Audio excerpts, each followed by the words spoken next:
اگر گھر میں شادی آئی ہے اور کوئی مرد یوں کہوے کہ ہم سنت شریعت کے مطابق سادگی کے ساتھ اپنے گھر میں آنے والی شادی کو کریں گے، تو وہ عورت پہلے ہی کہہ دے گی کہ تم کو سمجھنا پڑے اور مہنگے جوڑے تو لانے ہی پڑیں گے، بیوٹی پارلر میں جانا ہی پڑے گا، گھر خاندان والوں کو جوڑے بانٹنے ہی پڑیں گے، شادی بیاہ کے اندر صحرا، نکاح کے دن صحرا اور ڈی جے اور بینڈ باجا اور مہنگے کارڈ جس کو کنکوتری کہتے ہیں وہ بانٹنا ضروری ہے۔ کتنی مرتبہ بسا اوقات ایسا ہوتا ہے کہ وہ مہنگا کارڈ پلاسٹک کی تھیلی میں ڈالا ہوا ہوتا ہے، پلاسٹک کی تھیلی تک نہیں کھولتے، اور ایسی زبانی پوچھ لیا کون سے دن ہے، چلو آ جائیں گے، لیکن بس عورتیں یہی کہہ دی یہ تو کرنا ہی پڑے، پھر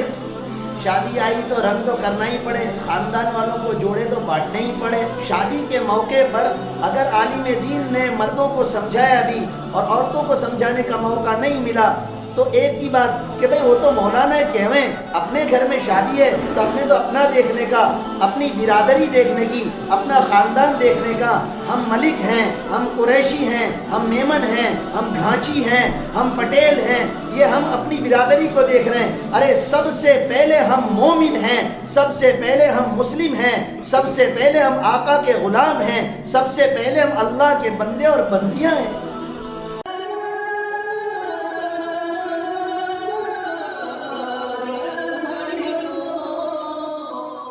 الذي وحده والصلاة والسلام على من لا نبي بعده فأعوذ بالله من الشيطان الرجيم بسم الله الرحمن الرحيم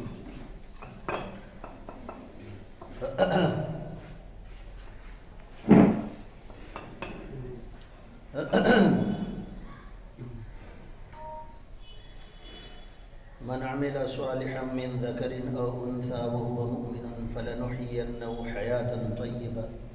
صدق اللہ العظیم۔ محترمہ مائیں بہنیں اور یہاں بیٹھنے والے بھائی لوگ، اللہ تبارک و تعالیٰ نے ہم کو دنیا کے اندر جنت بنانے اور جنت کمانے کے لیے بھیجا ہے، اور اس کے لیے اللہ تبارک و تعالیٰ نے سمجھانے کے لیے نبیوں کو بھیجا اور آسمانی کتاب عطا فرمائی کہ جس کے ذریعے سے ہم اپنی جنت کو بنا سکیں۔ اللہ تبارک و تعالیٰ نے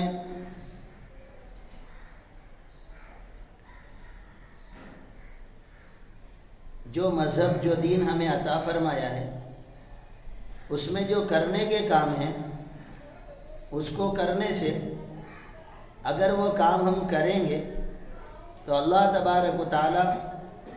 ہمیں کامیاب کریں گے اور دونوں جہاں کی فلاح اور دنیا اور آخرت کا نفع ملے گا، اور جن کاموں سے اللہ تبارک و تعالی نے روکا ہے اس سے رک جائیں گے تو بھی اللہ تبارک و تعالی ہمیں دونوں جہاں میں کامیاب کریں گے اور نفع عطا فرمائیں۔ اللہ تبارک و تعالیٰ نے جن کاموں کے کرنے کو کہا ہے ان کاموں کے اندر جو کام جتنا بڑا ہے اس کام کے کرنے سے اتنا بڑا انعام ملے گا، اور جو کام باعتبار رکنے کے جتنا بڑا ہے اس سے رکنے پر اتنا بڑا انعام ملے گا، اور اگر ہم نے کرنے کے کام کو چھوڑ دیا، نہیں کرنے کے کاموں کو کیا، تو وہ جتنا بڑا ہوگا اتنا بڑا نقصان ہم کو ہوگا۔ بہرحال اللہ تبارک و تعالیٰ نے یہ ضابطہ اور قانون بنایا ہے، اور دنیا کی زندگی ہماری مرد عورتوں کے بیلنس کے ساتھ اور دونوں کی سوجھ بوجھ اور دونوں کے انڈرسٹینڈنگ کے ساتھ، سمجھنے کے ساتھ گزرتی ہے، لیکن عامتاً یہ دیکھا گیا، یہ سنا گیا کہ جہاں مردوں کو دین پر چلنے کے اعتبار سے یا اللہ کے دین کی محنتوں کے اعتبار سے، خروج الی اللہ کے اعتبار سے، یا گھریلو ماحول دینی بنانے کے اعتبار سے، یا 100% یا شرعی پردہ کرانے کے اعتبار سے اگر کوئی بات کہی جاتی ہے تو وہ مرد حضرات یوں کہتے ہیں کہ عورتیں مانتی نہیں. اور پھر ہوتا بھی کچھ ایسا ہی ہے کہ کوئی مرد اگر مثال کے طور پر اگر گھر میں شادی آئی ہے اور کوئی مرد یوں کہوے کہ ہم سنت شریعت کے مطابق سادگی کے ساتھ اپنے گھر میں آنے والی شادی کو کریں گے، تو وہ عورت پہلے ہی کہہ دے گی کہ تم کو سمجھنا پڑے کہ بیٹے کی شادی ہے، ہمیں منگنی تو کرنی ہی پڑے گی اور مہنگے جوڑے تو لانے ہی پڑیں گے، بیوٹی پارلر میں جانا ہی پڑے گا، گھر خاندان والوں کو جوڑے بانٹنے ہی پڑیں گے، شادی بیاہ کے اندر صحرا، نکاح کے دن صحرا اور ڈی جے اور بینڈ باجا اور مہنگے کارڈ جس کو کنکوتری کہتے ہیں وہ بانٹنا ضروری ہے. کتنی مرتبہ بسا اوقات ایسا ہوتا ہے کہ وہ مہنگا کارڈ پلاسٹک کی تھیلی میں ڈالا ہوا ہوتا ہے، پلاسٹک کی تھیلی تک نہیں کھولتے اور ایسی زبانی پوچھ لیا کون سے دن ہے، چلو آ جائیں گے. لیکن بس عورتیں یہی کہہ دیے یہ تو کرنا ہی پڑے، پھر شادی آئی تو رنگ تو کرنا ہی پڑے، خاندان والوں کو جوڑے تو بانٹنے ہی پڑے، اور پھر رخصتی ہو گئی، دوسرے دن منہ دھلانے کے لیے عورتوں کو بلانا ہی پڑے، 3 4 5 وقت کا کھانا کھلانا ہی پڑے، شادی کے بعد 2 3 4 جمعہ دعوتیں کرنی ہی پڑے. اسی طرح شادی ہو کر چند دن ہوئے، اللہ پاک نے خوشیاں دی اور اس کی بہو یا اس کی بیٹی حمل سے اور خوشی سے ہے تو 7ویں مہینے کے اندر گود بھرائی کی رسم کرنی ہی پڑے. اور پھر 7ویں مہینے سے بہو کو یا بیٹی کو اس کے شوہر سے الگ کر کے وہ جب تک اس کی اولاد نہ ہو جائے، اور اولاد ہو جانے کے بعد چلہ اس کو کہتے ہیں چھلا، جب تک چھلا نہ ہو جائے وہاں تک ایک دوسرے کے پاس جانے نہیں دیتے اور الگ کر دیا. بیٹی ہے تو گھر بلا لیا، وہاں داماد بیچارہ اکیلا ہے، بہو ہے تو اس کو اس کے گھر بھیج دیا، یا بیٹا بیچارہ اکیلا ہے. اور یہ سارے کام ہوتے جا رہے ہیں اور ایک ہی بات ہے کہ تم مردوں کو سمجھنا پڑے.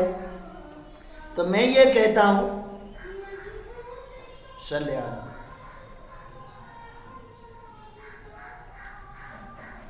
لا الہ الا اللہ، اگر یہ سمجھ پڑی بھی ہم کو اور یہ سمجھ کے ساتھ اگر ہم جیے بھی تو یہ سمجھ تو جہالت ہے، یہ سمجھ تو بے دینی ہے، یہ سمجھ تو اندھیرا ہے. یہ سمجھ اور اس پر کیے جانے والے اعمال ہمیں جنت میں نہیں لے جائیں گے. آقا حضرت محمد مصطفیٰ صلی اللہ علیہ وسلم کو اللہ تبارک و تعالیٰ نے ان کاموں کو لے کر تو بھیجا نہیں تھا.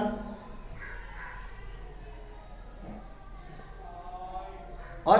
پہلے ہی میں نے کہا کہ ہم میں سے کون ایسا ہے جو یہ نہیں چاہتا کہ ہمیں جنت میں اللہ نہ جانے دے، بلکہ ہر ایک یہ چاہتا ہے کہ اللہ ہمیں جنت میں ڈال دے، اللہ تبارک و تعالیٰ ہمیں جہنم سے بچا لے. تو میں یہ پوچھنا چاہتا ہوں کہ جنت میں جانے کا راستہ تو آقا مکی و مدنی نے مجاہدے کے ساتھ، مکی اور مدنی زندگی کے ساتھ اور اپنے گھر والوں کے اوپر مجاہدہ کر کے ہمیں بتائی ہے.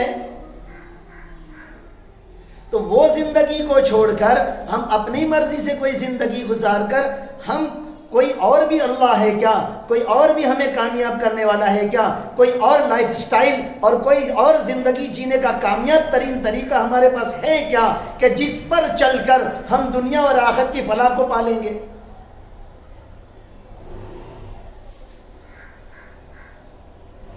اسی طرح کرتے کرتے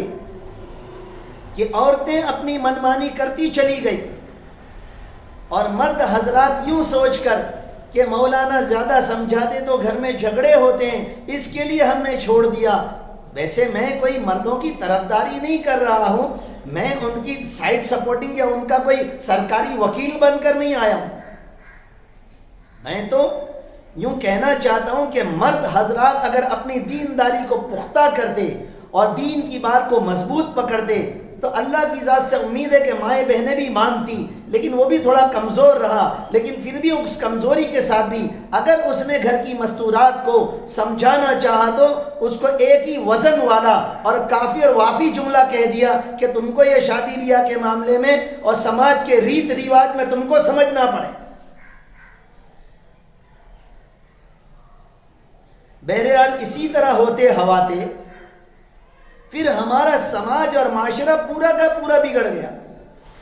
جو کام ہم کو جنت کی طرف لے جانے والے تھے، اللہ کی رضا دلانے والے تھے، اللہ کی رحمتیں ہمارے پر اتروانے والے تھے، وہ سارے کاموں کو ہم نے بالائے طاق رکھ دیا، ان کاموں کو ہم نے چھوڑ دیا اور اپنی مرضی سے ہم زندگی جی رہے ہیں. تو اپنی مرضی سے زندگی جی کر تو کوئی اللہ کی مرضی والی جنت میں جا نہیں سکتا.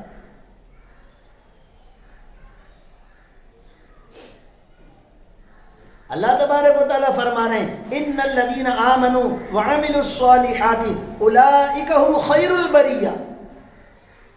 کہ ایمان والا مرد ہو، ایمان والی عورت ہو اور پھر وہ اعمال صالحہ کرے، وہ خلائق میں سب سے بہتر ہے، وہ بڑھیا لوگ ہیں، وہ اونچے لوگ ہیں، اللہ تبارک و تعالیٰ کی رضا پائے ہوئے لوگ ہیں.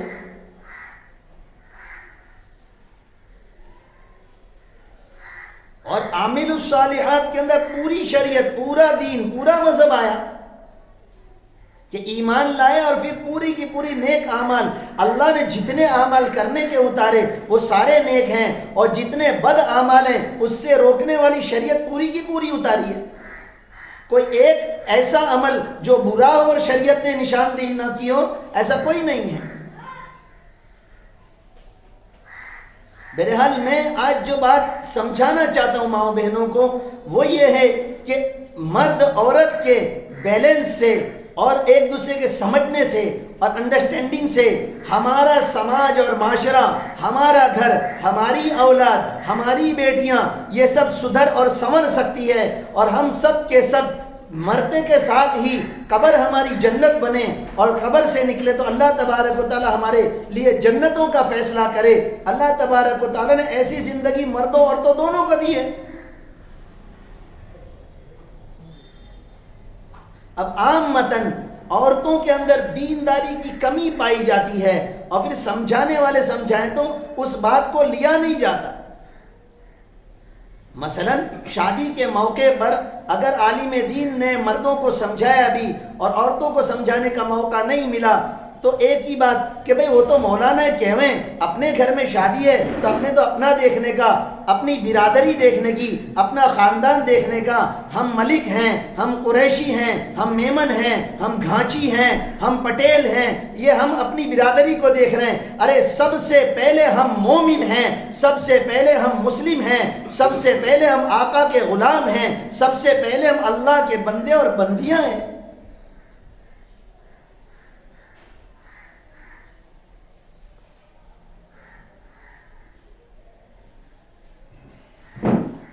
بہت ضروری ہے ہمارے لیے کہ جس طرح حضرت محمد مصطفیٰ صلی اللہ تعالی علیہ وسلم نے ہر فرد بشر کی فکر کی، مرد ہو یا عورت، ہر ایک کی فکر کی، اور آپ ہر ایک کے غم میں گھلے.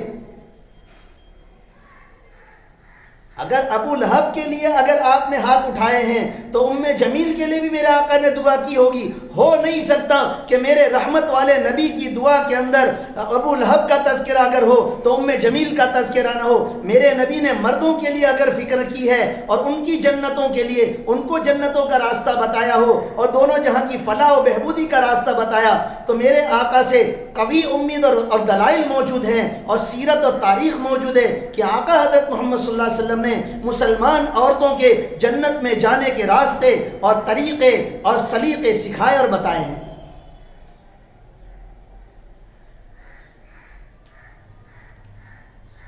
ہم کیوں اللہ تبارک و تعالیٰ سے ہم کیوں نہیں ڈر رہے ہیں؟ ہم کیوں اتنے بے باک ہو گئے ہیں؟ کیا ہم کو مرنا نہیں ہے؟ کیا مرنے کے بعد اللہ تبارک و تعالیٰ یہ جو ہماری مرضی والی زندگی کو کیا چلا لیں گے کیا؟ اگر مرضی والی زندگی جینا ہوتی اور مرضی والی زندگی جی کر آخرت کے سارے مراحل اور مسائل آسان ہو جایا کرتے تو میرے آقا حضرت محمد صلی اللہ علیہ وسلم کو کیوں مجاہدہ کرنا پڑتا، کیوں بھوکا رہنا پڑتا، کیوں پتھر کھانے پڑتے، کیوں مکی زندگی کو اور مکہ کو کیوں چھوڑنا پڑتا، کعبہ کو میرے آقا کیوں چھوڑتے، مطاف کو کیوں چھوڑتے، صفا مروہ کو کیوں چھوڑتے، اپنی پیدائش اور اپنے گھر کی جگہ کو کیوں چھوڑتے؟ ارے اپنی بیٹیوں کو دشمن کے نرغے میں چھوڑ کر اللہ نے کہا کہ ہجرت کرو تو ہجرت کر لی، اللہ سے یہ درخواست نہیں کی کہ یا اللہ یہ میری جان کے دشمن ہے، میں نہیں ملوں گا، کہیں میری بیٹیوں کو مار ڈالیں گے، کہیں میرے گھر کو تہس نہس کر دیں گے، میرے گھر کا کیا، میری پراپرٹی کا کیا، کچھ نہیں۔ اللہ نے کہا کہ ہجرت کرو، تو اللہ کے حکم پر ہجرت کی۔ جب اللہ نے آقا صلی اللہ علیہ وسلم کو نمونہ بتانے کے لیے بھیجا ہے، وہ جنت دیکھنے والے اور جہنم کو دیکھنے والے اور جن کے صدقے میں جنت اور جہنم بنی ہو، اس آقا نے اللہ کے حکم پر چوں چرا نہ کی ہو۔ ہم تو دنیا میں جنت کمانے اور بنانے کے لیے آئے ہیں، اللہ ہمیں کہے نماز پڑھو، اللہ ہمیں کہے کہ اپنے کاموں کو سنت شریعت کے مطابق کرو، اور ہم اپنی مرضی سے جیے۔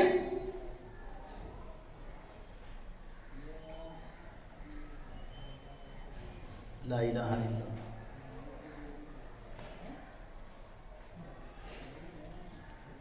مائیں بہنیں، آج تو ہم ارادہ کریں گے، آج ہم پختہ ارادہ کریں گے کہ اپنے سماج اور معاشرے سے جو خرابیاں اور وہ باتیں جو بے دینی ہیں، وہ باتیں جو کسی اور مذہب کی ہیں، یا وہ باتیں جو کسی کو دیکھا دیکھی ہم نے لے لی ہیں، یا ہمیں فیشن دکھتا ہے، ہمیں اچھا دکھتا ہے، اچھا دکھتا ہے کہ نہیں دکھتا، اس کی کسوٹی سب سے پہلے سنت شریعت کے مطابق کہ میرے آقا میرے نبی کو اور میرے اللہ کو اچھا دکھتا ہے کہ نہیں۔ اگر وہ اچھا دکھتا ہے تو مجھے ضرور اچھا دکھے، اور اگر میرے آقا کو اچھا نہیں دکھتا، اللہ نے مذہب بھیجا، شریعت بھیجی، اس میں اللہ نے منع کیا ہو اور اللہ کو اچھا نہ دکھتا ہو، تو قطعی وہ کام کے کرنے کی میں جرات نہیں کروں گی۔ یہ ہم آج ارادہ کریں گے۔ ہم سماج سدھار یا اپنے سماج اور معاشرے کو اسلامی بنانا چاہتے ہیں، دینی بنانا چاہتے ہیں، ارے محنت بعد میں کریں گے، ارے کسی سے ملاقات بعد میں کریں گے، ارے کسی کو بعد میں سمجھائیں گے، سب سے پہلے آج کی اس مجلس میں ہم تو سمجھ لیں۔ اگر ہم نے سمجھ لیا تو میں مانوں کہ اگر 100 مائیں بہنیں بیٹھی ہیں اور 100 گھروں سے آئی ہے تو 100 گھر سدھر جائیں گے، ہمارے سماج اور معاشرے اور محلے علاقے کے 100 گھر دینی بن جائیں گے۔ ان 100 گھروں پر کوئی محنت کی ضرورت نہیں پڑے گی۔ اگر آج ہم پختہ ارادہ کریں، ہم آخرت سے، ہم اللہ سے، ہم جہنم سے ڈر جائیں اور آخرت کے عذاب سے، اللہ کی ناراضگی سے ڈر جائیں۔ ارے آقا کا نمونہ ہمارے پاس نہیں کیا کہ طائف کے پتھر کھا کر لہو لہان ہو کر میرا نبی یوں کہتا ہے کہ اللہ تبارک و تعالیٰ اگر آپ اب بھی راضی نہیں ہیں تو آپ کا راضی کرنا اس وقت تک ضروری ہے جب آپ راضی نہ ہو جائیں۔ یعنی میرے آقا یوں فرما رہے ہیں کہ میرے اللہ اتنے پتھر کھا کر بھی اگر راضی نہ ہو تو میں اس سے زیادہ پتھر کھانے کو تیار، میں اس سے زیادہ قربانی دینے کو تیار، میرے جسم کا ایک ایک قطرہ میں دینے کو تیار، لیکن آپ کی رضا یہ میرا مقصود ہے۔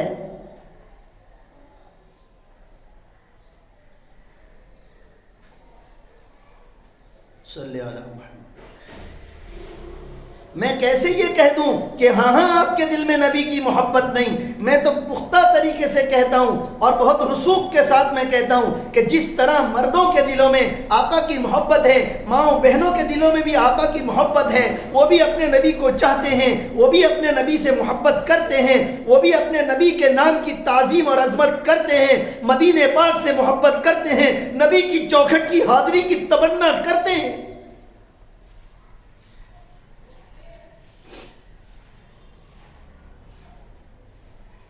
صلی اللہ علیہ وسلم۔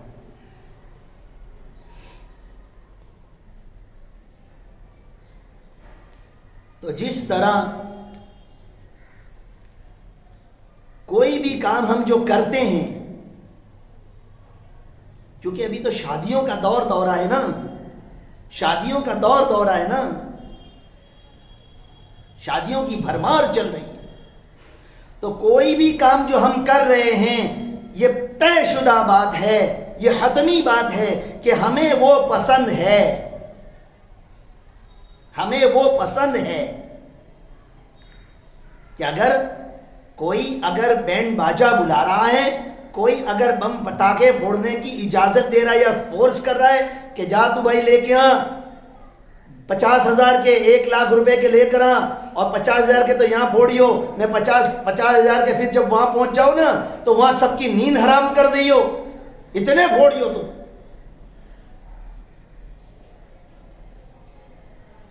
تو ہم جو بھی کام کرتے ہیں وہ ہمیں پسند ہے تو کرتے ہیں، تو ہم یہ کیوں نہیں بتاتے کہ جب ہمیں آقا پسند ہے تو آقا کا طریقہ بھی پسند ہے، تو ہم آقا کے طریقے پر اپنی زندگی کو ڈھال دیں گے، زندگی میں آنے والی ہر خوشی اور غمی کو ہم اپنے آقا کے طریقے پر کر کے یہ بتائیں گے کہ ہمیں آقا کا طریقہ پسند ہے، ہمیں یہود کا، نصارہ کا، ہنود کا، من کی مرضی کا، ویسٹرن کلچر کا، بے پردگی کا اور عریانیت کا اور بدتمیزی کا اور بےہودگی کا اور اللہ کو ناراض کرنے والا کوئی طریقہ ہمیں پسند نہیں۔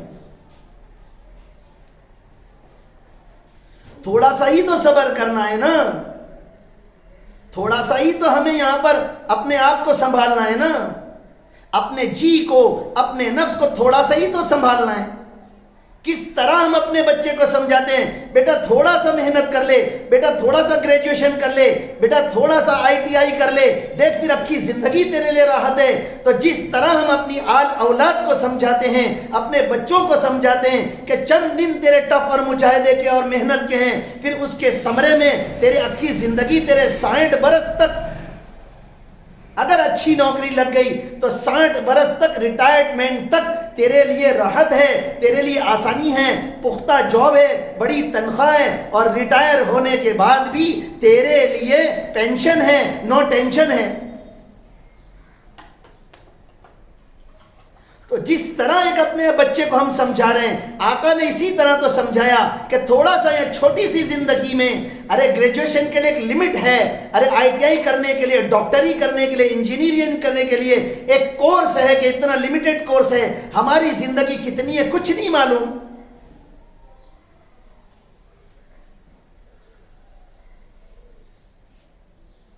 صرف اتنا ہی تو اپنے آپ مجاہدہ، صرف اتنا ہی تو تھوڑا سا اپنے آپ کو سنبھالنا ہے، بس اتنا سنبھال لیا، بس اتنا صبر کر لیا، اور کہاں میرے آقا ہماری خوشیوں کا گلا گھونٹنے آئے، کہاں اللہ تبارک و تعالی ہمارے پاس ظلم کر رہے ہیں۔ ارے ایسی پیاری شریعت، اتنا اچھا مذہب دیا کہ ساری دنیا کے انسان اور جنات مل کر انسان کو سکھ دینے والا قاعدہ اور قانون ایسا جیسا اسلام بتاتا ہے نہیں بنا سکتے۔ قُلْ لَئِنِ اجْتَمَعَتِ الْجِنُّ وَالْإِنسُ عَلَىٰ أَن يَأْتُوا بِمِثْلِ هَٰذَا الْقُرْآنِ۔ تو قرآن میں تو کیا ہے، قرآن میں زندگی جینے کا طریقہ بتایا، جنہوں نے کیا ان کا انعام بتایا، جنہوں نے نہیں مانا ان کی سزا بتائی گئی، اور مثالیں دے دے کر اور جنت کو کھول کر اور جہنم کو کھول کر اللہ بتا رہے ہیں، سمجھا رہے ہیں کہ دیکھو ایسا کرو گے تو دیکھو یہ ذُقْ إِنَّ شَجَرَةَ الزَّقُّومِ طَعَامُ الْأَثِيمِ كَالْمُهْلِ يَغْلِي فِي الْبُطُونِ كَغَلْيِ الْحَمِيمِ خُذُوهُ فَاعْتِلُوهُ إِلَى سَوَاءِ الْجَحِيمِ ثُمَّ صُبُّوهُ فَوْقَ رَأْسِهِ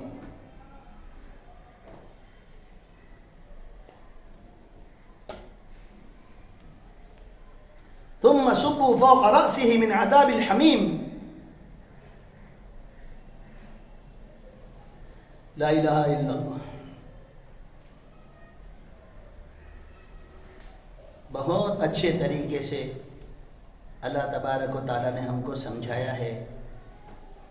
مائیں بہنیں ہمیں تھوڑا سا سنبھلنا ہے، یہ جو محنتیں کر کے ہمیں جمع کیا جا رہا ہے ہمیں تھوڑا سا سنبھلنا ہے۔ کوئی ہمارے جذبات کو ختم کرنے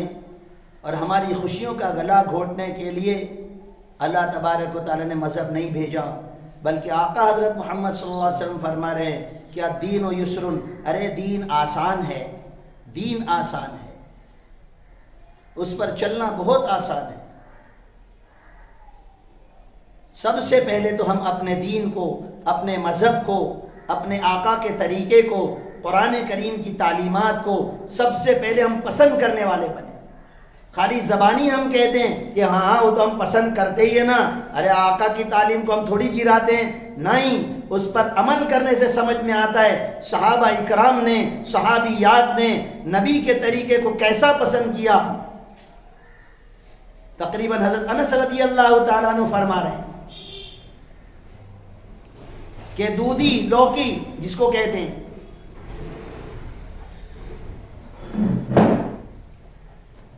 کہ مجھے پسند نہیں تھی، لیکن جب میں نے دیکھا کہ آقا حضرت محمد صلی اللہ علیہ وسلم کو وہ پسند ہے اور آپ پیالے میں ہاتھ ڈال کر ڈھونڈ کر اس کو کھا رہے ہیں، پھر وہ مجھے اتنی پسند آ گئی، میرا مزاج بن گیا، میری طبیعت بن گئی، اور پھر جہاں پر میرے لیے سکت ہوتی اور میرے لیے قابو میں ہوتا کہ کوئی سالن بنے اور اس میں میری سکت ہوتی تو میں اس میں ضرور لوکی کو ڈالتا۔ یعنی صحابہ نے اپنے مزاج کو نبی کے مزاج میں ڈھال لیا، نبی والے مزاج کو اپنا مزاج بنا لیا اور اپنے مزاج کو چھوڑ دیا، اپنے شوق کو چھوڑ دیا، اپنی خوشی کو نبی والی خوشی بنا لیا۔ بہرحال مائیں بہنیں، اگر ہم اپنی مرضی پر چلے اور ہم نے دین کو اگر نہیں پکڑا تو نہ اللہ کی مدد ہم پر آئے گی، نہ اللہ تبارک و تعالی ہم سے راضی ہوں گے، نہ ہمیں دنیا اور آخرت میں کامیابی ملے گی۔ یہ دین ہمارا دونوں جہاں کی کامیابی کا ضامن ہے۔ میں بہت رسوخ کے ساتھ کہتا ہوں اور بہت یوں حتمی طور پر اور عزم کے ساتھ کہتا ہوں کہ اگر کوئی شخص دنیا کی کوئی اسکول نہ دیکھے، کوئی کالج نہ دیکھے، کوئی یونیورسٹی نہ دیکھے، وہ کوئی دنیا کا کوئی طریقہ نہ سیکھے، لیکن اگر دین کو اس نے پکڑا، قرآن کی تعلیم کو پکڑا، سنتوں کو اس نے پکڑا، مذہب کو اس نے پکڑا، میرے اللہ ایسا دین بھیج چکے ہیں کہ اس دین پر چل کر وہ دونوں جہاں میں کامیاب ہو سکتا ہے۔ ارے وہ عمر ابن خطاب کہ جن کو اونٹ چرانا نہیں آتا ہے، ایمان لانے کے بعد کوئی یونیورسٹی میں داخل نہیں ہوئے، کوئی کالج میں داخل نہیں ہوئے، لیکن ایسی آقا کی غلامی میں اپنے آپ کو ڈالا، ایسا آقا کے اشاروں پر اپنے آپ کو نچھاور کیا کہ اللہ تبارک و تعالیٰ نے پھر ایسا زندگی جینے کے اصول و ضوابط سکھائے کہ آج بھی ان کے اصول و ضوابط یہ پڑھی لکھی دنیا لے رہی ہے۔ آج بھی ان کے اصول و ضوابط اس دور کے قاضی شریح کے فیصلوں کو آج بھی دنیا لے رہی ہے اور پڑھ رہی ہے اور اس کو اپنا آئیڈیل بنا رہی ہے۔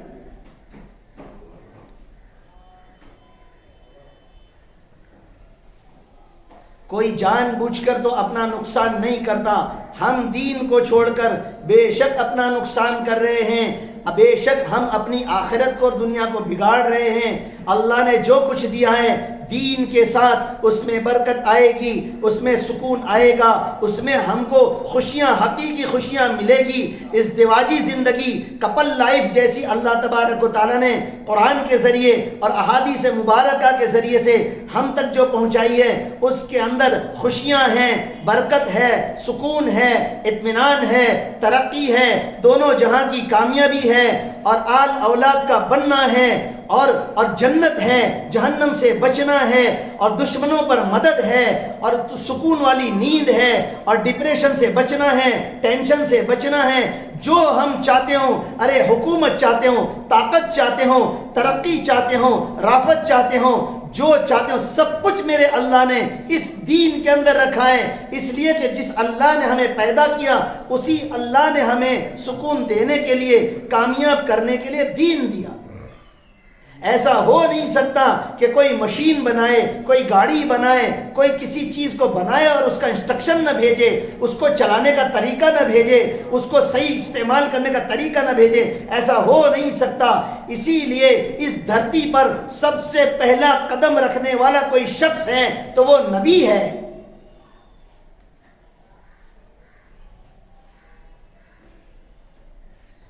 اس لیے پہلے شخص کو نبی بنا کر بھیجا کہ نبی اللہ کی طرف سے علم لے کر آتا ہے، زندگی جینے کا طریقہ لے کر آتا ہے اور لوگوں کو نمونہ بتانے کے لیے آتا ہے۔ لہذا ایسا بھی نہیں کہ کچھ لوگ آئے پھر نبی کو بھیجا، نہ، ورنہ اتنے لوگ کیسے جیتے۔ یہ طے شدہ ہے کہ مرد عورتوں کو جینے کے لیے وحی الہی اور اللہ کا دین اور اللہ کی طرف سے اشارے اور اللہ کی طرف سے رموز وہ ضروری ہے۔ اس کے بغیر انسان دنیا کی چیزوں سے فائدہ نہیں اٹھا سکتا، دنیا اور آخرت میں کامیاب ہو نہیں سکتا۔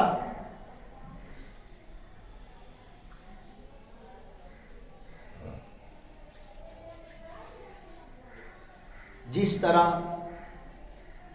مرد حضرات ایک سماج اور معاشرہ ہمارا اسلامی بنے، دینی بنے، سنتوں والا بنے، کہ ہمارے علاقے سے کوئی گزرے تو فوراً سمجھ میں آ جاؤ کہ ہاں یہاں مسلمان رہتے، ہاں ہم نے اپنے مسلمان ہونے کی علامت وہ گندی علامتیں رکھی ہوئی ہیں کہ جس کے ذریعے سے ہماری بدنامی آتی ہے. اگر ہم وہ طریقہ جو اسلام نے جینے کا بتایا تھا اگر اس پر ہم جیتے تو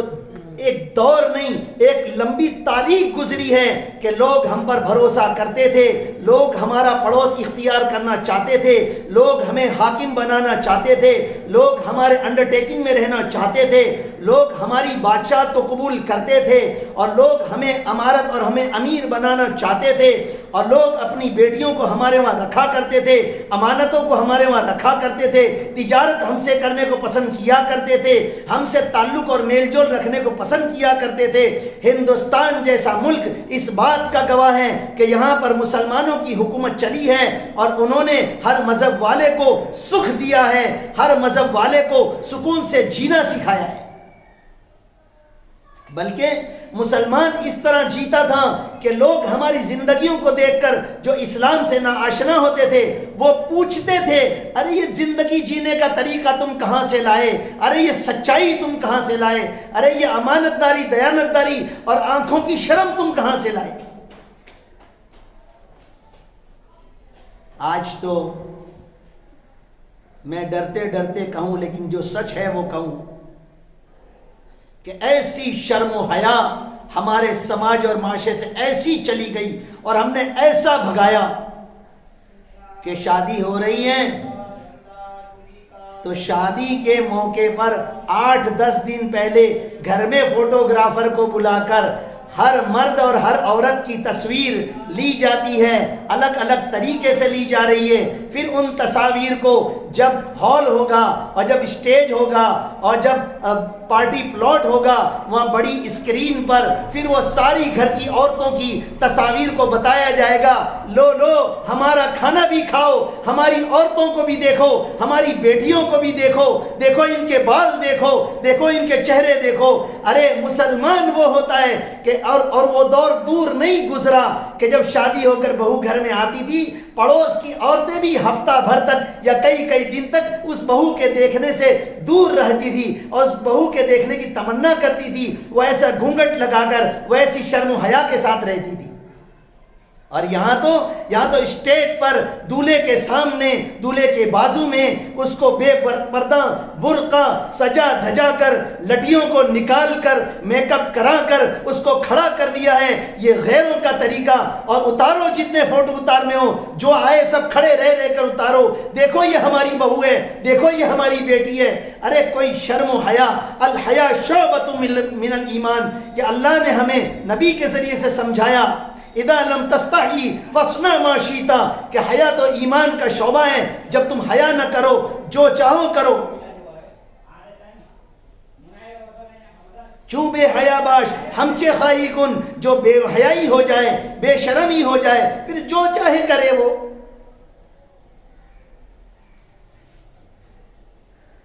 تو میں جو آج کہنا چاہتا ہوں, ماؤں بہنوں کو جو سمجھانا چاہتا ہوں, ہم کیوں اس کی طرف متوجہ نہیں ہوتے, ہم کیوں پردے کی طرف متوجہ نہیں ہوتے,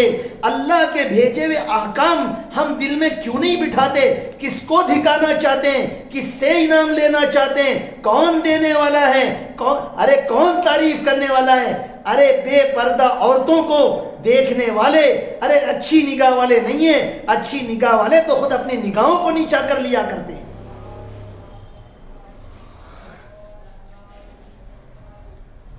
صلی اللہ علیہ وسلم. مائیں بہنیں, ہم سب مل کر ایک پختہ عزم و ارادہ کریں کہ اپنی ذات سے ابتدا, اپنی ذات سے قوا انفسکم, ابتدا اپنی ذات سے, پھر اپنا گھر, پھر اپنا پڑوس, پھر اپنا گلی محلہ, پھر اپنا سماج معاشرہ, کہ ہم اپنے علاقے کو وہ علاقہ اور وہ سماج اور وہ معاشرہ اور وہ نمونہ جو اللہ چاہتا ہے, جو رسول اللہ صلی اللہ علیہ وسلم بنا کر گئے, وہ ہم بنائیں گے. کہ ایسا سماج اور معاشرہ اور ایسا دین اور ایسی شرم و حیا اور ایسا غیروں کا مال اللہ کے نبی صلی اللہ علیہ وسلم نے حلال طریقے سے نہ لینے والے پر حرام قرار دیا, ایسا سماج اور معاشرہ اسٹیبلشڈ کیا اور بنایا کہ میرے آقا یوں فرما کر گئے کہ ایک وقت آئے گا سنائے یمن سے اکیلی عورت زیورات پہن کر مدینہ آئے گی، کوئی اس کو لوٹنے والا، کوئی اس کو بری نگاہ سے دیکھنے والا نہ ہوگا۔ ایسا سماج اور معاشرہ میرے آقا پریکٹیکل بنا کر گئے، اور ہوا ایسا۔ اور اس عورت سے کارگزاری لی گئی کہ تو اتنا لمبا سفر طے کر کے آئی، تو نے کیسا پایا مردوں کو؟ تو اس نے یوں کہا، میں نے مردوں کو نیچی نگاہ کرنے والا پایا، میں نے اپنی عمر والوں کو بھائی جیسا اور بڑی عمر کو باپ جیسا پایا۔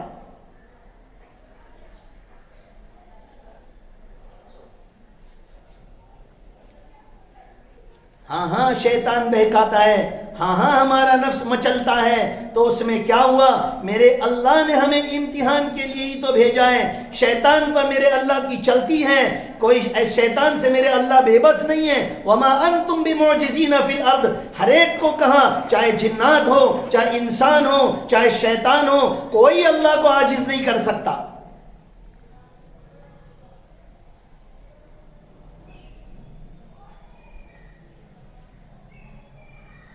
اگر وہ بہکاتا ہے تو وہ اس کا کام ہے، اس نے شر پر، اس نے باطل پر، اس نے اللہ کے خلاف اب بیڑا اٹھایا ہے، اور وہ اس کا کام کرے گا۔ وہ کوئی چھٹی نہیں رکھتا، نہ رویوار کی چھٹی لیتا ہے، نہ عید کی چھٹی، نہ بڑا ویکیشن اینیول کا، نہ دیوالی کی چھٹی، وہ کوئی رجا نہیں رکھتا، برابر خود کام کرتا ہے، برابر کارگزاریاں لیتا ہے، برابر ایجنسیاں دیتا ہے سب کو۔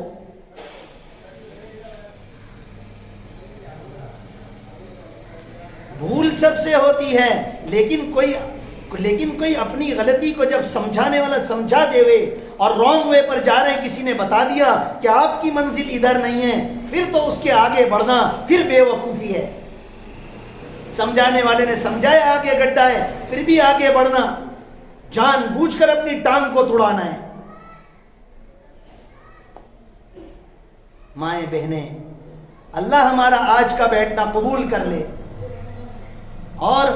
ہمیں اللہ تبارک و تعالیٰ اپنی دین کی محنتوں کے لیے قبول کر لے۔ میں تم کو کچھ بات بتاؤں، ایک مزاج ہے مردوں کا، ایک مزاج ہے عورتوں کا، کہ جب بھی ایک مزاج ہے عورتوں کا، کیا فرق ہے؟ یعنی یہ بات میں اپنے گھر میں اپنی ماں سے بھی میں کہتا تھا کہ بھئی جس طرح مرد حضرات، اور یہ اپنا مزاج ہے عامةً علماء کا، کہ کوئی بھی ان کے پاس کوئی صاحب آیا، سلام کیا، ملاقات کی، تو اس سے اس کے دین کے بارے میں، کوئی بچہ ملا اس سے اس کے مکتب اور تعلیم کے بارے میں، کوئی جوان ملا اس سے اس کی جوانی کے بارے میں ہم پوچھتے ہیں، ہم سمجھاتے ہیں، ہم کڑتے ہیں، اور ہم اس کے لیے تڑپتے ہیں اور پوچھتے ہیں، بھائی فجر کی نماز تم پڑھتے ہو کہ نہیں، 5 وقت کی نماز پڑھتے ہو کہ نہیں، یہ ازار کیوں تمہاری ٹخنے سے نیچے ہے، یہ پتلون کیوں لٹکائی ہے، کیوں اسلامی لباس پر نہیں آتے، نبی کی سنت کب سجاؤ گے، اور 5 وقت کا نمازی اپنے آپ کو کب بناؤ گے، رمضان میں روزہ نہیں رکھا، بھائی کب روزہ رکھو گے، جوان تو ہو، تم روزہ رکھو گے تو مر تو نہیں جاؤ گے، دیکھو چھوٹے چھوٹے بچے رکھتے ہیں۔ اس طرح جیسا ایک مردوں کا مزاج ہے، ہم عورتوں کا ایسا مزاج کیوں نہیں؟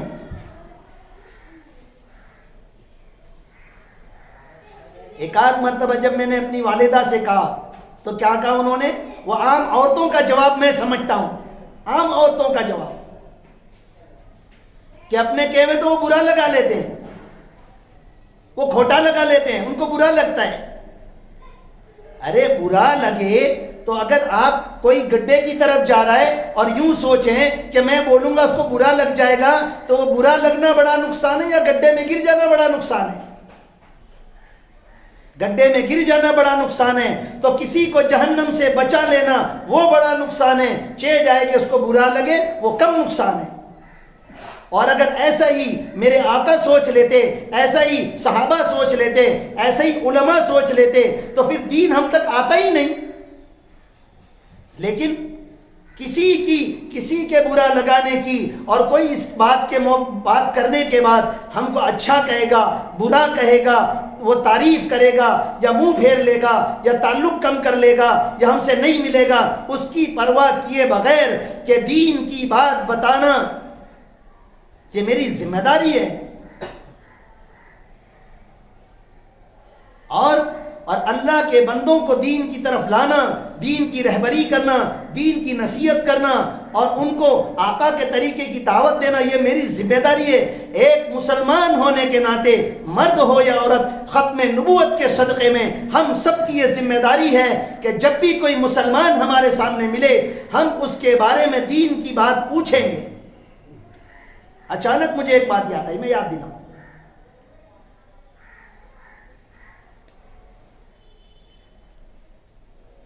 صحابہ اکرام کے دور کے اندر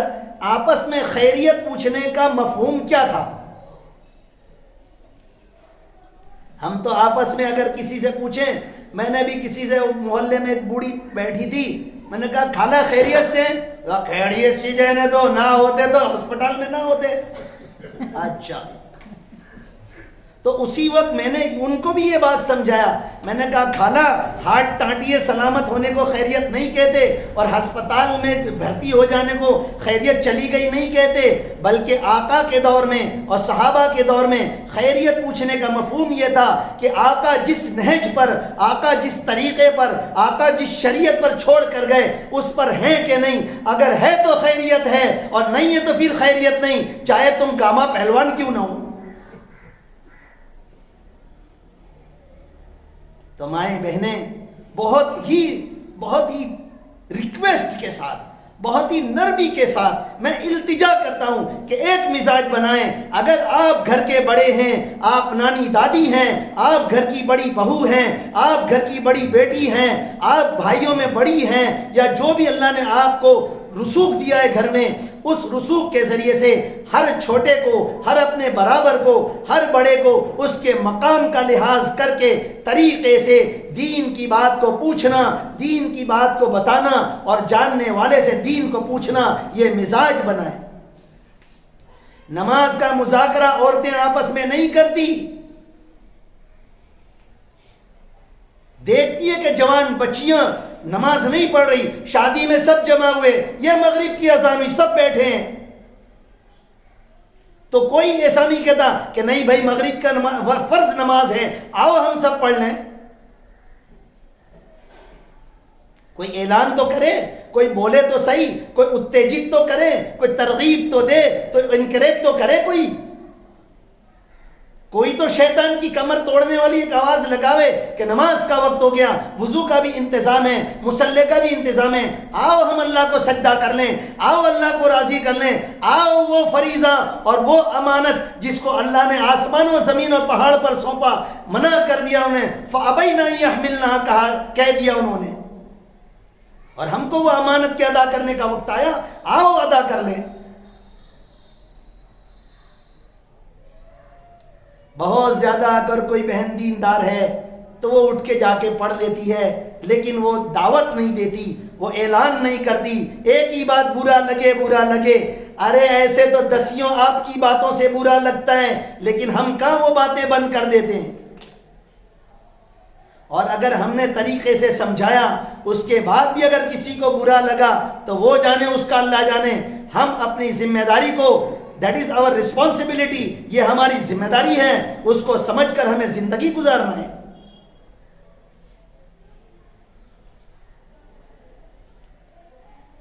لیکن ہم مدرسے کے بچوں کو پوچھتے ہیں،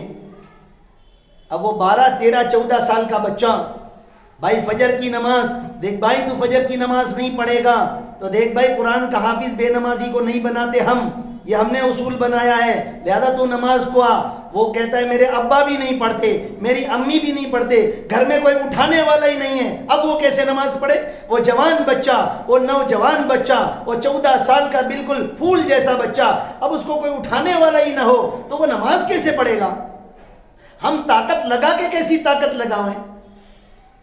پھر بھی ہم کہتے ہیں بھائی وہ تیرا ہیڈ ایک ہے اور وہ تیرا سبجیکٹ ہے، کوئی ہم تجھے اٹھانے نہیں آئیں گے، تو کچھ بھی انتظام کر لیکن تو فجر کی نماز کو آ، یوں کر کے ہم بات کو ولاتے ہیں۔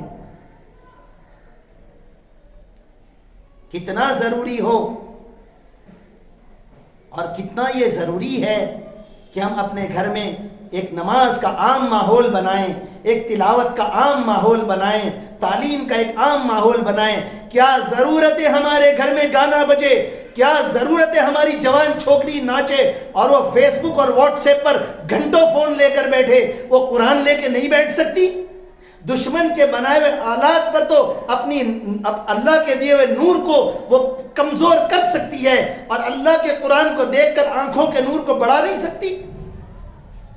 یہ اکابرین سے، اللہ والوں سے مسلسل یہ بات چلی آئی کہ وہ جو چاہتا ہو اپنی آنکھوں کے نور کو بڑھانا چاہے، ان کو چاہیے کہ تلاوت قرآن کا اہتمام کرے۔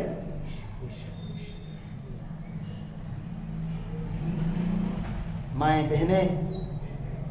میں بھی آپ سے کہتا ہوں، میری بات بری لگے، کھوٹی لگے تو 2 روٹی زیادہ کھا لیں، لیکن برائے مہربانی سچ یہی ہے، کڑوی دوائی اور چبھنے والا انجیکشن ہی ہم کو بیماری سے نکالے گا۔ انسان جس کو ہم انسان کہتے ہیں، تو جیسے کہ ایک شیر اور ایک شیر اس کے اندر شیر پن ہوتا ہے، ایسے انسان اور اس کے اندر ایک انسانیت ہوتی ہے۔ تو آقا حضرت محمد صلی اللہ علیہ وسلم کے تشریف لانے اور نبوت کے اعلان سے پہلے اور اس زمانے میں انسان تو تھے، انسانیت نہیں تھی، کہ ایک انسان کو کیسا ہونا چاہیے وہ لوگ بھول گئے تھے۔ ایک مرد کو کیسا جینا ہے، ایک عورت کو کیسا جینا ہے، یہ آقا صلی اللہ علیہ وسلم نے باقاعدہ سکھایا کہ عبادت کیسے کرو گے، سخاوت کیسے کرو گے، دعوت کیسے کرو گے، نکاح کیسے کرو گے، ولیمہ کیسے کرو گے، مہمان کی مہمان نوازی کیسے کرو گے، کب تک کرو گے، کس طرح کرو گے، سفر کیسے کرو گے، عورتوں اور بچیوں کو کیسا رکھو گے، بچوں کو نمازی کب بناؤ گے، کس طرح بناؤ گے، نہیں پڑھتے تو ان پر کیا تنبیہ کرو گے، اور ان کو آقا کی محبت کس طرح ڈالو گے، وہ سارا میرے نبی نے سکھایا۔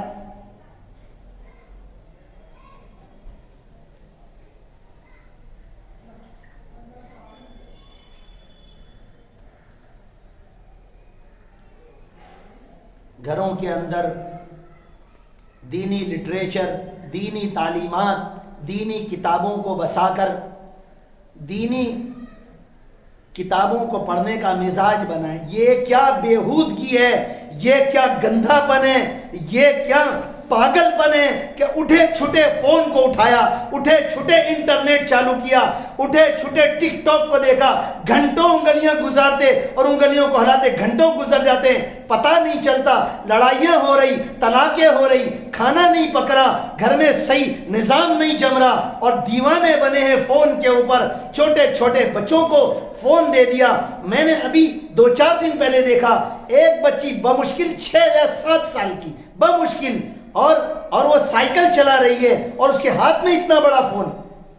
جیسے کوئی بڑے کاروباری لوگ گاڑیاں چلاتے اور ہاتھ میں فون ہوتا ہے، اس طرح۔ میں نے پوچھا اپنے محلے میں، وہ بچی گزر رہی تھی کہ بھائی تو کہاں رہتی ہے، اس نے بتایا بہت دور رہتی ہوں میں۔ تو وہ اس طرح سائیکل کے اوپر 7 سال کی بچی اتنا بڑا فون لے کے جا رہی، اس کے گھر والوں کو ڈر نہیں اس کے ہاتھ میں سے کوئی فون چھین لے گا، ارے میری بچی کو کوئی اٹھا کے لے کے چلا جائے گا، ایسا تو مطمئن ہو گئے بے دینی پر۔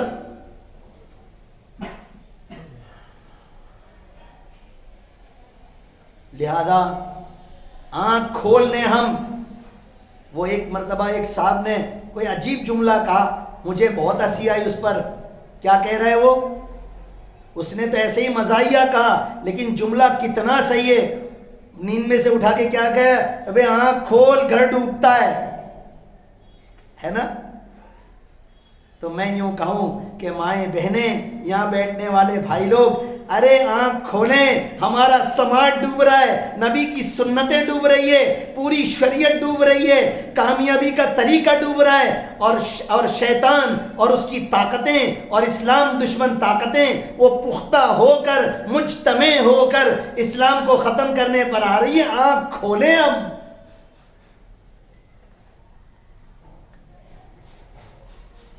کب تک سوئیں گے؟ سورج نکل آیا، اب بھی سوئیں گے؟ لا الہ الا اللہ۔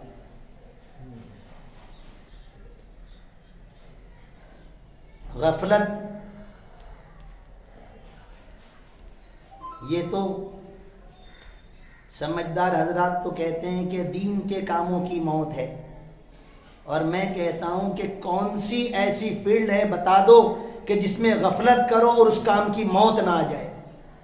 کاروبار میں غفلت کرو، بچوں سے غفلت کرو، سنت سے غفلت کرو، تلاوت سے غفلت کرو، نماز سے غفلت کرو، سفر میں غفلت سے تم سفر کرو، تم ٹرین کے ڈبوں میں اور ٹرین کے دروازے پر غفلت کرو، تم غفلت کے ساتھ گاڑی چلاؤ، کچھ بھی غفلت کے ساتھ کرو گے تو موت ہے، نقصان ہے اور سراسر خسران ہے. تو مائیں بہنیں، ہم آج کی اس مجلس میں ارادہ کریں گے، ہم اپنی زندگی کو بدلیں گے، ہم اپنی لائف اسٹائل بدلیں گے، ہم اپنے زندگی کے طرز عمل کو بدلیں گے. ہم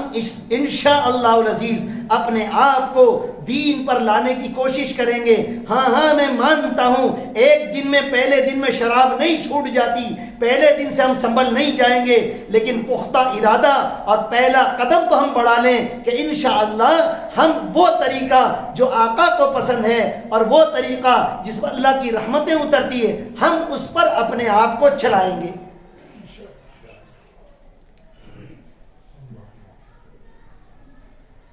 لا الہ الا اللہ. لہذا جس طرح مردوں کے اوپر ذمہ داری ہے، مردوں کو چونکہ اللہ تبارک و تعالیٰ نے ایک نظام چلایا ہے کہ عورتوں کو مرد کے انڈرٹیکنگ میں رکھا ہے، ماتحت میں رکھا ہے. بیٹی ہو تب بھی، عورت ہو تب بھی، ماں ہو تب بھی، ماں کے پالنے کی ذمہ داری وہ بیٹے کے اوپر ہے. اگر نہیں پالے گا، چھوڑ دے گا، اس کا خیال نہیں کرے گا، اس کے کھانے، اس کی دوائی کا انتظام نہیں کرے گا، تو وہ بچہ سراسر گنہگار ہے. تو اللہ تبارک و تعالیٰ نے مرد اور عورت کا ایک سافٹ ویئر اور ایک نظام ایسا جب چلایا ہے، اور دونوں کو دین کی ذمہ داری اور دین کو اوڑھنے کی اور دین کو پھیلانے کی اور دین کی اشاعت کی اور ترویج کی دونوں کو ذمہ داری دی ہے، تو پھر یہ کیا بےہودگی ہے کہ عورتیں صرف پکانے، صرف چمکتے ٹکڑے کپڑے پہ ٹانکنے اور صرف لاچا اور صرف انارکلی پہننے کے دیوانے بن جائیں؟ یہ کیا بےہودگی ہے؟ کیوں ہمارے ذہنوں میں یہ بات نہیں آتی کہ جس طرح اللہ نے مجھے نماز دی ہے، ہر عورت نمازی کیوں نہ بن جائے، اس کی دعا، اس کی فکر، اس کی دعوت. میرے گھر میں کوئی نمک لینے آتا ہو تو اس کو میں نماز کی دعوت کیوں نہ دوں؟ اس کی دینداری کے بارے میں کیوں نہ پوچھوں؟ مائیں بہنیں، یہ جذبات ہمارے ہونے چاہیے، ہماری زندگی کا طرز یہ ہونا چاہیے. اور اسی طرح سے نبوی دور کے اندر مسلمان مرد عورت اسی طرح جیتے تھے. اللہ کے راستے میں مرد حضرات گئے ہیں، عورتیں وہاں پر پہنچ گئی. اللہ کے رسول صلی اللہ علیہ وسلم کے چہرے انور پر ناراضگی آئی، پوچھا کس کی اجازت سے آئی؟ تو کئی کام انہوں نے بتا دیے.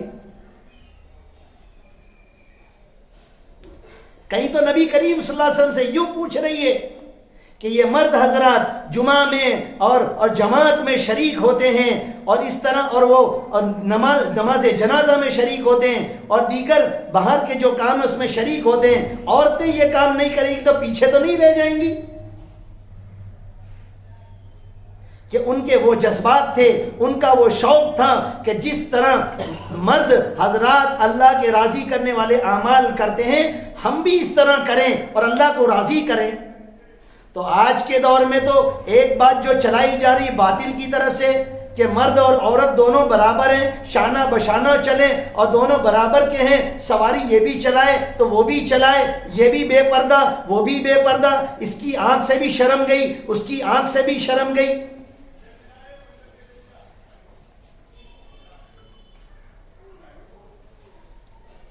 گھر کا نظام جس اللہ نے بنا کر بھیجا کہ مرد کی گھر کے باہر کی ذمہ داری ہے، عورت کی گھر کے اندر کی ذمہ داری ہے، گھر کے ماحول کو دینی بنانے کی اور اولاد کی تربیت کرنے کی، اور گھر کے ہر فرد کے زندگی میں اور دل میں اور دین اور اس کی زندگی میں دین کی محبت آئے اور دین پر چلنے کی معاونت، یہ عورت کی ذمہ داری ہے.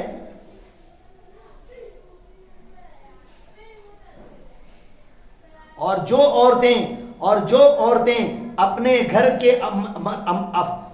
گھر کے مردوں کو دین کے کاموں میں اگر معاونت نہیں کرتی، اللہ تبارک و تعالیٰ فرما رہے ہیں عدو لکم فاحذروہم، وہ تمہاری دشمن ہے، تم ان سے بچو۔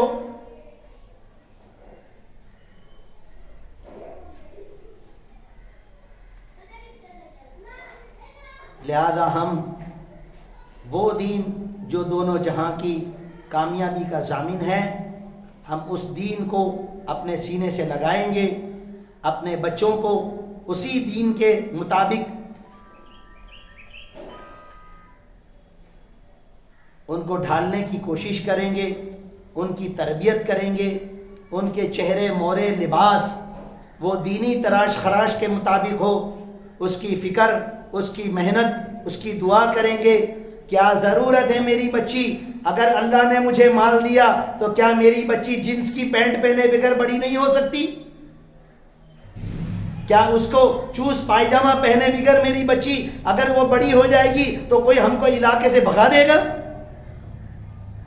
ناجائز اور حرام لباس پہن کر کیا میری بچی اسی میں خوبصورت دکھے گی اور اس کے بغیر میری بچی خوبصورت نہیں دکھے گی؟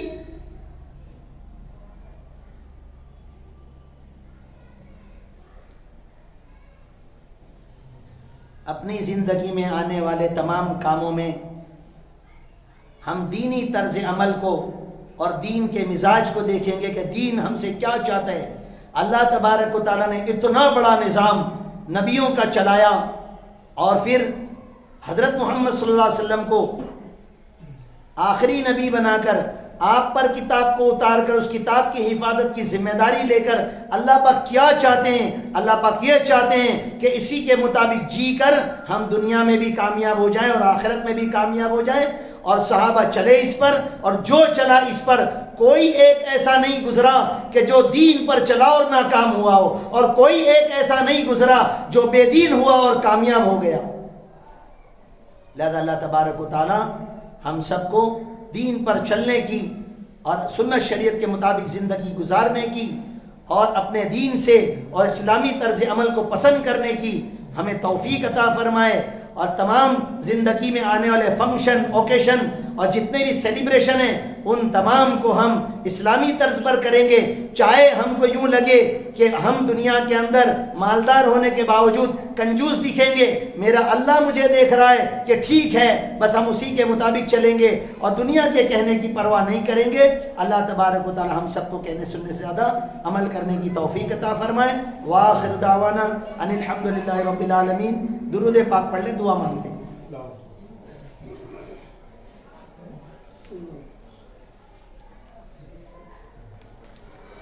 بسم اللہ الرحمن الرحیم۔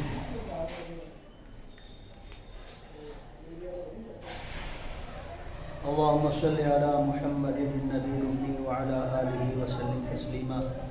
یا رب لک الحمد کما ینبغی لجلال وجهک وعظیم سلطانک، لا الہ الا انت سبحانک انی کنت من الظالمین۔ ربنا آتنا فی الدنیا حسنۃ وفی الآخرۃ حسنۃ وقنا عذاب النار۔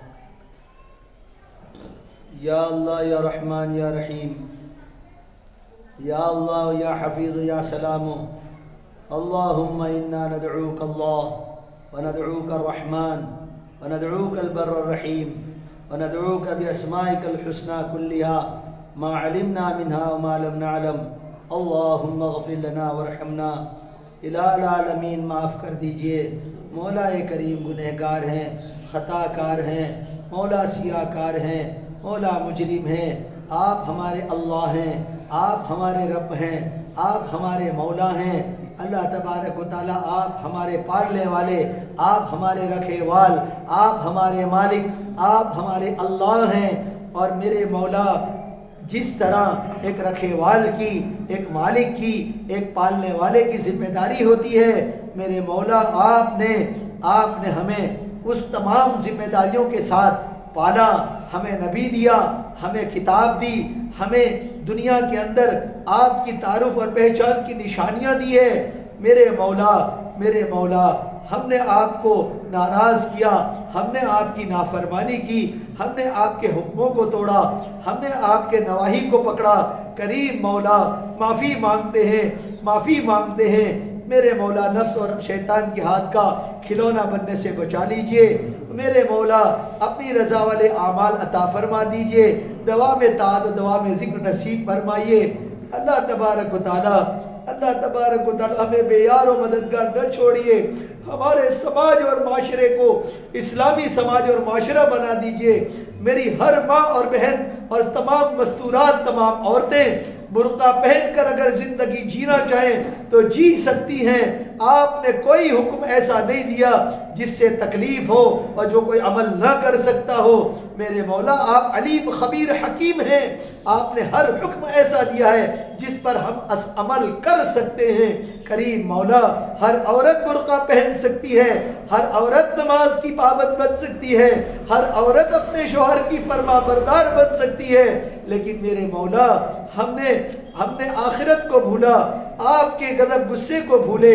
آپ کی جہنم اور قبر کے عذاب کو بھول گئے، اور دنیا کی زندگی کو سامنے رکھ کر غیروں سے متاثر ہو کر ہم نے اپنی مرضی والی زندگی جینا شروع کر دی۔ یہ ہماری بھول ہے، یہ ہماری غلطی ہے، یہ ہماری ہلاکت کا پیش خیمہ ہے۔ مولا کریم برباد ہونے سے بچا لیجئے، ہلاک ہونے سے بچا لیجئے، پامال ہونے سے بچا لیجئے، جہنم میں جانے سے بچا لیجئے، دنیا کی بے عزتی اور ذلتی اور رسوائی سے بچا لیجئے، اسلام دشمن طاقتوں کے منصوبوں کو ناکام کر دیجئے۔ کریم مولا ہر مسلمان کے جان مال عزت آبرو کی، ایمان اعمال کی حفاظت فرمائیے، اور رسول اللہ صلی اللہ علیہ وسلم کی امت کو صراط مستقیم پر ڈال دیجئے۔ رسول اللہ صلی اللہ علیہ وسلم کی امت کی مغفرت فرمائیے، درجات کو بلند فرمائیے، عفو درگزر کا معاملہ فرما دیجئے، ہمارے کہنے سننے کو قبول فرما کر ہم سب کو عمل کی توفیق عطا فرمائیے۔ میرے مولا آقا کے آنسو کا خیال رکھنے والا بنائیے، اور جو ہمارے اعمال آقا تک پہنچتے ہیں اس کا استحضار کر کے ہمیں صبح و شام کرنے کی توفیق عطا فرمائیے۔ ماں بہنوں کی جائز حاجات پوری فرمائیے، بچے بچیوں کے اچھے رشتے عطا فرمائیے، بیماروں کو صحت دیجئے، روزی روٹی میں سب کے برکت دیجئے۔ میرے مولا گھروں میں لڑائی جھگڑوں سے محفوظ فرمائیے، نبی کریم صلی اللہ علیہ وسلم جتنی خیر مانگی عطا فرمائیے، جن شرور سے پناہ چاہیے پناہ عطا فرمائیے۔ نبی کریم صلی اللہ علیہ وسلم کو ہم سب کے نام بنام انگن صلاۃ و سلام پہنچا دیجئے۔ وصلی اللہ علیہ نبی صلی اللہ علیہ وسلم برحمتک یا